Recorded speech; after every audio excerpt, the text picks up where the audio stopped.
Dans le cadre de ses engagements pris le 2 juin 2021, à l'occasion de sa rencontre avec l'ensemble du corps diplomatique accrédité au Congo, le ministre de la Coopération internationale et de la promotion du partenariat public-privé, Denis Christel Sassou Nguesso, a poursuivi le mois de juillet écoulé les contacts directs individuels avec ses personnalités diplomatiques et autres responsables des institutions installées au Congo.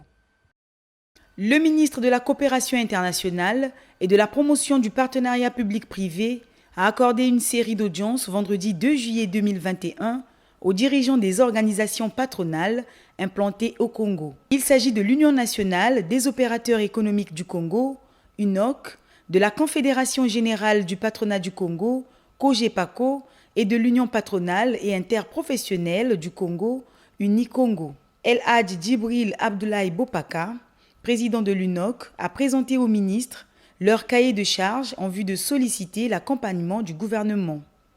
Le président de l'UNOC a exprimé son optimisme devant l'esprit d'ouverture affiché par le ministre Denis Christel Sassou Nguesso, qui les a rassurés de sa disponibilité.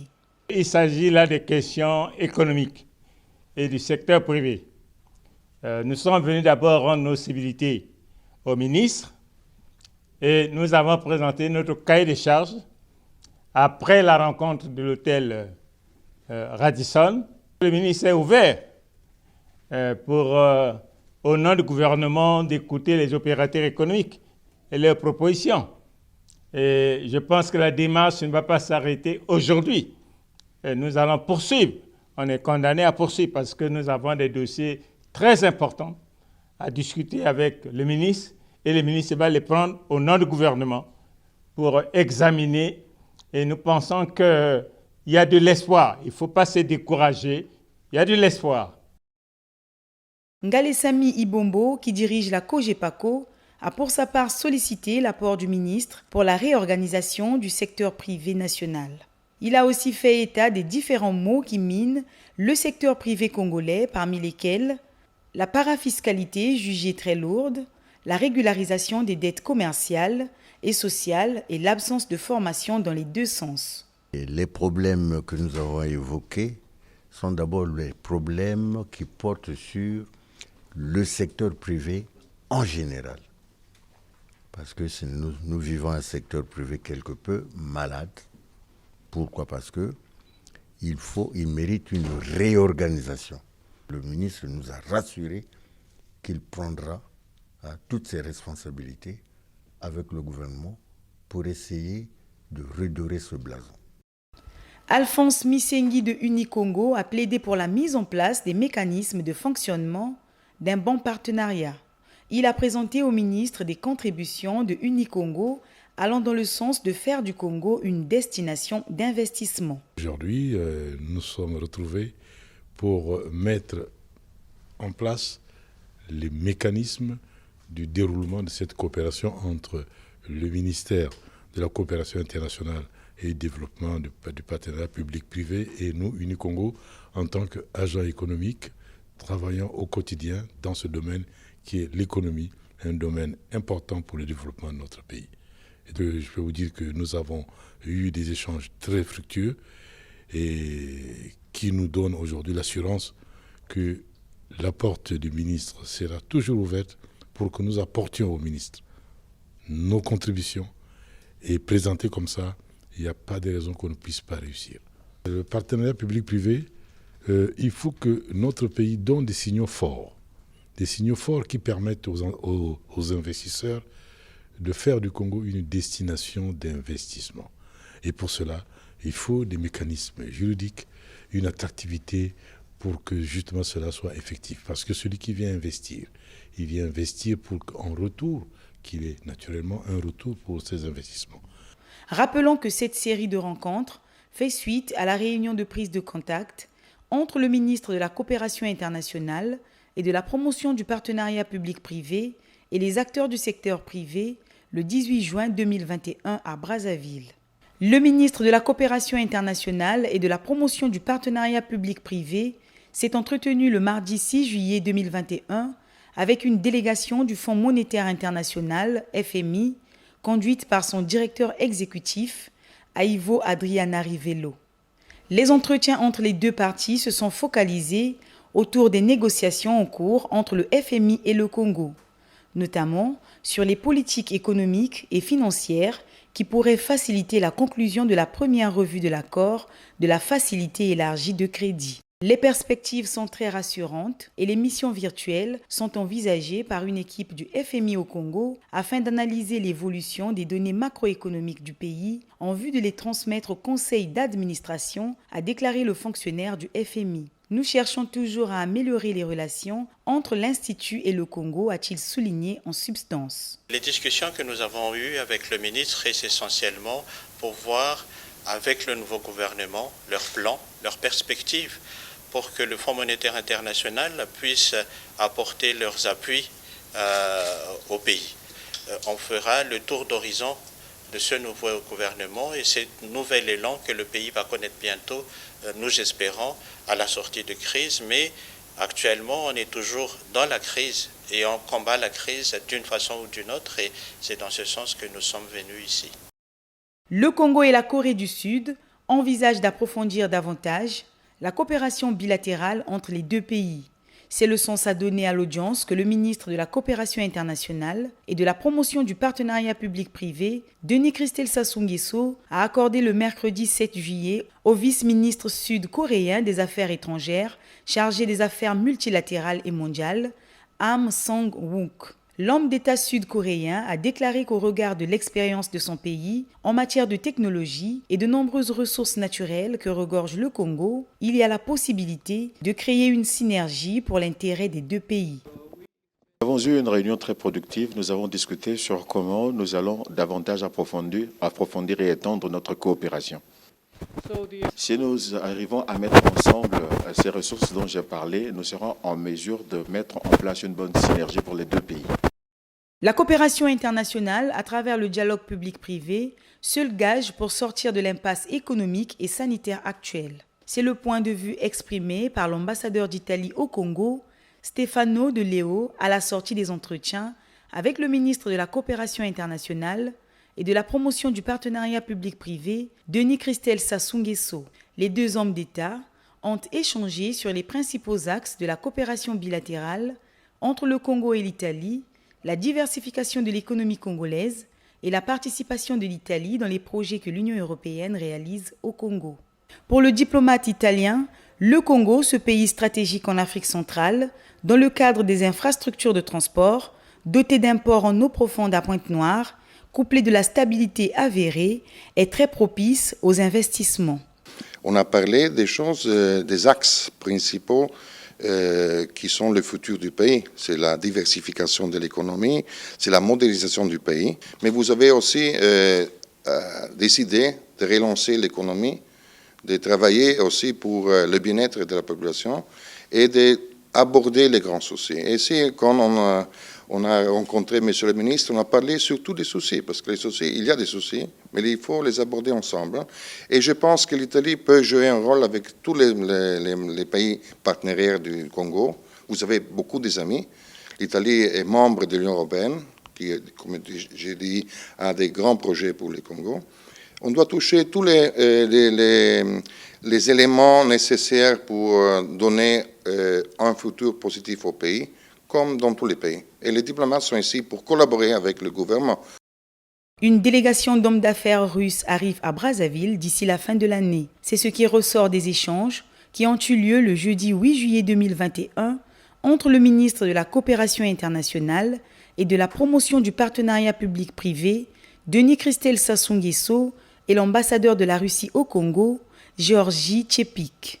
Les deux personnalités ont planché sur les lignes de coopération tracées par les présidents Denis Sassou Nguesso et Vladimir Poutine lors de la visite du chef d'État congolais à Moscou en mai 2019. Ils ont également évoqué les grands projets russes au Congo, dont le plus emblématique est la construction de l'oléoduc Pointe-Noire-Brazzaville, dont le terminal est la zone industrielle de Maluku.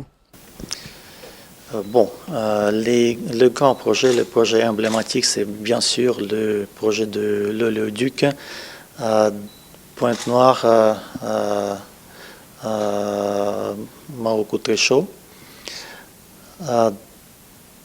c'est le plus grand projet, mais aussi j'ai évoqué le grand investissement russe en République du Congo, c'est la société pétrolière Lukoil qui travaille à Pointe-Noire.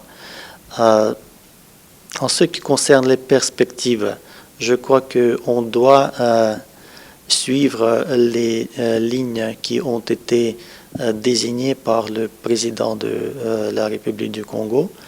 Lors de ses interventions devant le Parlement notamment, il a parlé dans des priorités, c'est l'agriculture.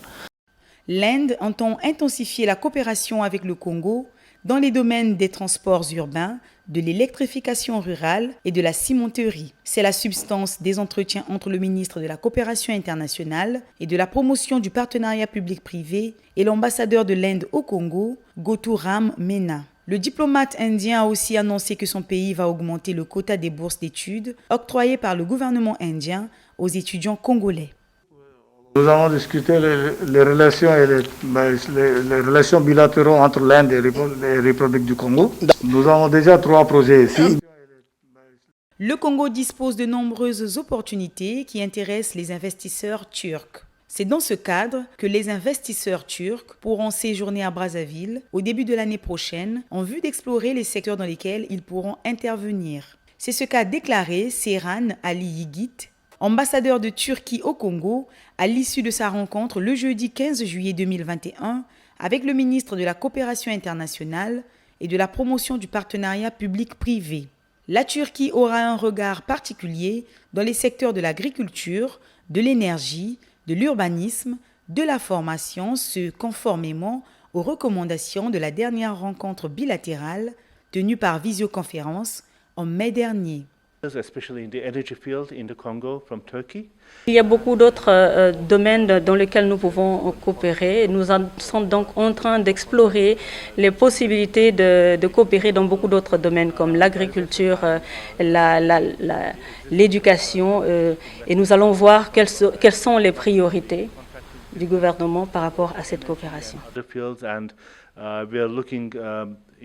Le projet de construction du pont route-rail entre Brazzaville et Kinshasa et d'autres projets en perspective étaient au cœur de la séance de travail du vendredi 23 juillet entre le ministre de la Coopération internationale et de la promotion du partenariat public-privé et la délégation d'Africa 50, conduite par son directeur général, Alain Ebobissé.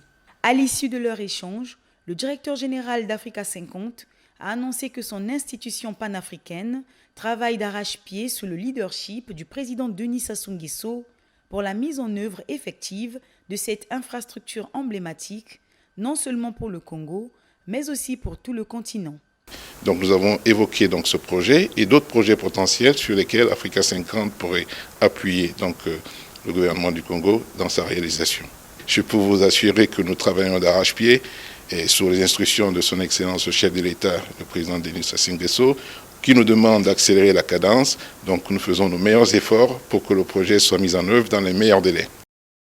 Le Congo et l'Angola entendent redynamiser la coopération bilatérale. Ces propos sont de Vincent Mwanda, ambassadeur de l'Angola en République du Congo, au terme de ses entretiens avec le ministre de la Coopération internationale et de la promotion du partenariat public-privé. Pour le diplomate angolais, la 7e commission mixte de coopération bilatérale s'étant tenue depuis 2017, il est urgent pour les deux États de tenir le plus rapidement possible la 8e commission mixte. Nous sommes venus avec son Excellence, Monsieur le Ministre, voir de quelle manière on peut tenter de pousser la coopération et surtout voir comment, dans un bref délai, organiser la 8e session bilatérale pour que les deux gouvernements, les deux peuples puissent être ensemble et travailler dans le sens de développer les liens, que ce soit économiques, sociaux et politiques entre les deux pays. L'analyse que nous venons de faire avec son Excellence, Monsieur le Ministre, nous pensons que ce n'est pas au niveau de la capacité de nos deux pays. Donc, il faut faire beaucoup plus pour que nous soyons ensemble, nous pouvons développer des actions qui s'étaient initialement prévues dans la 7e session réalisée en 2017.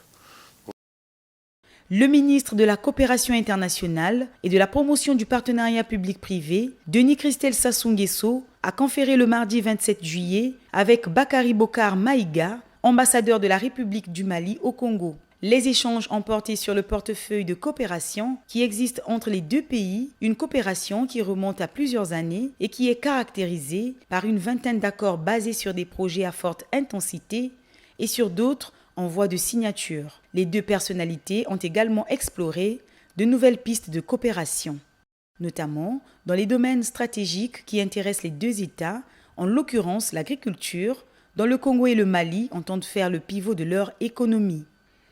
Nos échanges ont porté sur d'abord le portefeuille de coopération qui existe entre nos deux pays, une vieille coopération et qui se caractérise par une vingtaine d'accords de coopération qui existent entre nos deux pays.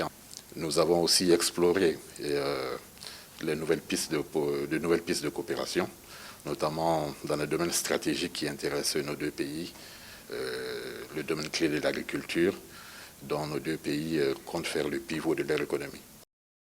La tenue prochaine de la 7e commission mixte Congo-Rwanda était au menu des échanges qui ont eu lieu le jeudi 29 juillet 2021 entre le ministre de la Coopération internationale et de la promotion du partenariat public-privé, Denis Christel Sassou Nguesso, et l'ambassadeur du Rwanda au Congo, Théoneste Mutinda Chaka.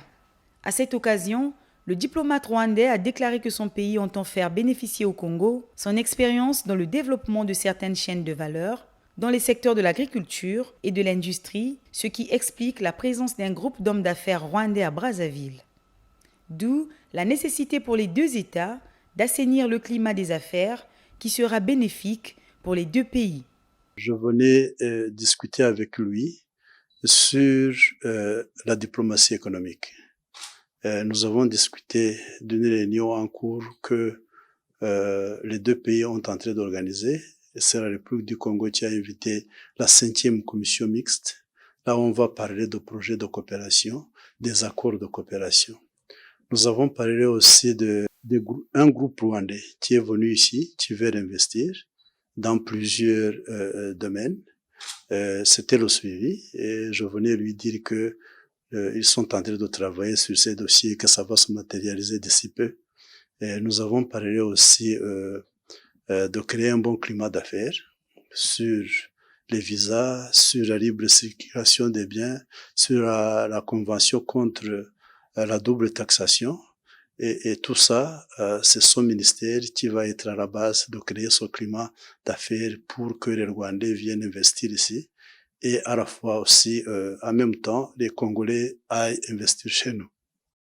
Les relations historiques entre le Congo et le Cuba, ainsi que bien d'autres potentialités que regorgent les deux pays au menu des échanges qui ont eu lieu le vendredi 30 juillet 2021 entre le ministre de la Coopération internationale et de la promotion du partenariat public-privé, Denis Christel Sassou Nguesso, et l'ambassadeur de Cuba au Congo, José Antonio Garcia González. Au cours de leur échange, les deux personnalités ont fait le tour d'horizon de la coopération bilatérale entre Brazzaville et la Havane. Tous les côtés ont été analysés, côté agriculture, côté coopération médicale, côté coopération assistentielle. Et on a regardé aussi à partir de la façon dans laquelle Cuba est immerse dans le changement de son économie, qu'ils pourront être les potentialités ici au Congo pour venir et continuer à travailler ensemble. 431 Congolais qui vont venir cette année pour renforcer les systèmes de santé du Congo. Et ces questions n'étaient pas sur la table, les questions de formation bien sûr, les questions de développement de cette formation et surtout si on peut déjà commencer à envisager la deuxième phase de cette formation parce qu'ils vont venir en tant que médecins généralistes, mais après le Congo a besoin de les spécialistes. C'est-à-dire qu'il y a des choses à penser. Il y a un autre chemin dans lequel on doit être ensemble dans la même formation et partager surtout la connaissance qu'on a de certaines maladies tropicales, mais aussi certaines maladies qui sont déjà endémiques ici au Congo.